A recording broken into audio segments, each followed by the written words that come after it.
Doctor Neha, जो एक gynaecologist थी, ने अपने बिजनेसमैन पति राज की मदद से एक हॉस्पिटल शुरू किया था। हॉस्पिटल का नाम दूर दूर तक फैल गया था। आज हॉस्पिटल को 6 साल पूरे होने पर एक खास कार्यक्रम का आयोजन किया गया था। 6 साल पूरे होने पर सारे स्टाफ को पार्टी दी गई। रात के खाने के बाद ही उन दोनों को फुर्सत मिल पाई। नेहा घर लौटकर आई और राज कुछ काम से एयरपोर्ट के लिए रवाना हो गया।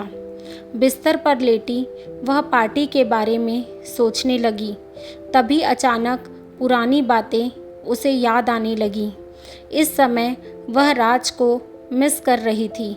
राज ही तो है वह आदमी जिसने उसकी ज़िंदगी को कामयाबी के इस मुकाम पर पहुंचाया है, जिसकी वजह से वह आज एक सफल डॉक्टर बन पाई है। प्यार जताने के लिए शब्दों का सहारा लेने की ज़रूरत नहीं, उसके लिए तो बस साथ होने का भरोसा ही काफ़ी होता है। बात उन दिनों की है जब वह मेडिकल प्रवेश परीक्षा पास करने के बाद इस बात का इंतज़ार कर रही थी कि उसे किस मेडिकल कॉलेज में एडमिशन मिलेगा। पापा एक मामूली क्लर्क थे। मेडिकल की पढ़ाई का खर्चा उठाना संभव नहीं था। घर की आर्थिक स्थिति से अवगत होने के बावजूद उसने पापा को मनाने की बहुत कोशिश की, पर पापा नहीं माने।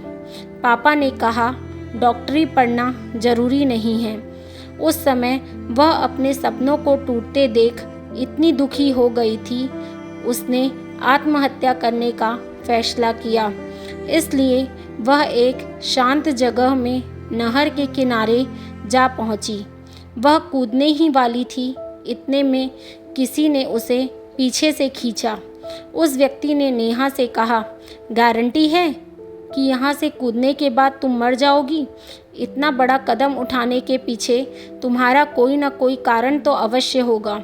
मैं वह कारण नहीं जानना चाहता, लेकिन तुम्हें इतना ज़रूर कहूँगा कि मरना किसी भी समस्या का समाधान नहीं है। चलो, मैं तुम्हें घर छोड़ देता हूँ। अभी तुम्हारी मानसिक स्थिति ठीक नहीं है कि तुम्हें अकेला छोड़ा जा सके। ऐसा कहकर वह उसे अपनी कार में बैठने को कहता है और उसे घर छोड़ने जाता है। माँ और पापा को जब यह पता चलता है कि वह क्या करने वाली थी, तो वह हैरान रह गए। उन्हें लगा कि इसके लिए वही दोषी हैं। उस युवक को उन्होंने बार बार धन्यवाद कहा। उस युवक का नाम राज था। राज ने अपने बारे में बताया कि मैं पढ़ना चाहता था, पर न जाने क्यों मन नहीं लगा। मेरे पापा ने कभी डांटा नहीं इस बात के लिए। हालांकि वो चाहते थे कि मैं आईएएस ऑफिसर बनूं, लेकिन उन्होंने मुझे इस बात से हमेशा बचा कर रखा कि इस वजह से मेरे मन में किसी तरह का पछतावा न आए। तभी तो मेरे मन में कभी आत्महत्या करने का ख्याल नहीं आया। आज मैं उनके साथ ही दवा दुकान संभालता हूँ, उसने बताया। तो वह यह सुनकर हैरान रह गई।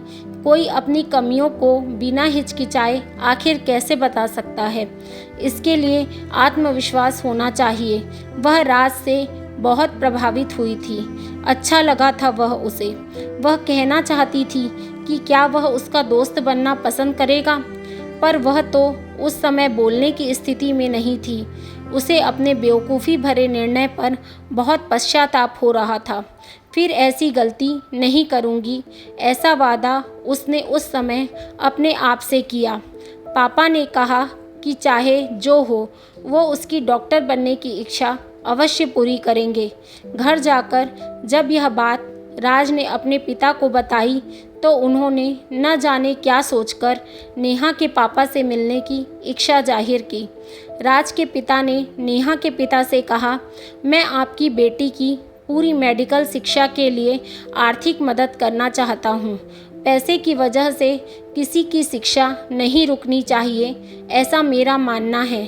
नेहा के पापा ने कहा, मैं आपकी सोच का सम्मान करता हूँ, पर ऐसा कैसे हो सकता है? मैं आपसे पैसे नहीं ले सकता। अपनी बेटी को पढ़ाना मेरा दायित्व है। ठीक है, तो मैं इसे अपनी बेटी बना लेता हूँ।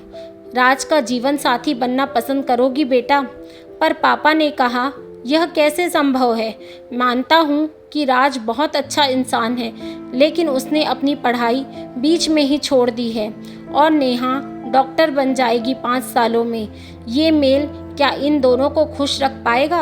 आखिरकार फैसला हम दोनों पर छोड़ दिया गया। पापा ने कहा, तुम दोनों शादी करना चाहते हो तो मुझे कोई आपत्ति नहीं, पर शादी 5 साल बाद होगी।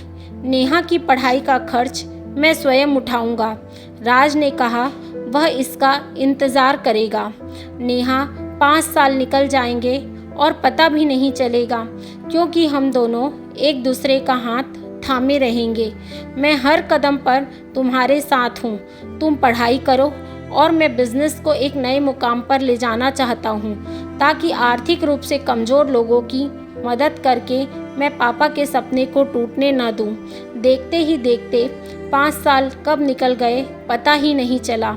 नेहा और राज अब शादी के बंधन में बंध गए थे।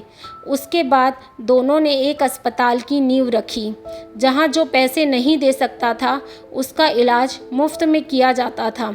अचानक बेल बजी। नेहा बीती बातों से वापस वर्तमान में आ गई। दरवाजे पर राज था। नेहा ने राज से कहा, तुम गए नहीं?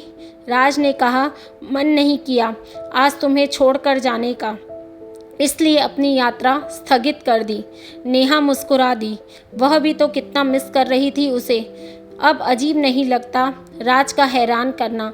समझ चुकी है कि वह बिना कहे ही मन की बात जान लेता है। जब मन से मन जुड़े हों तो शब्दों का सहारा लेने की ज़रूरत नहीं होती। इसलिए प्यार ऐसा करो कि कहे बिना ही एक दूसरे को समझ जाओ और शब्दों की ज़रूरत नहीं पड़े। धन्यवाद। आज के लिए बस इतना ही। मिलते हैं अगली कहानी में।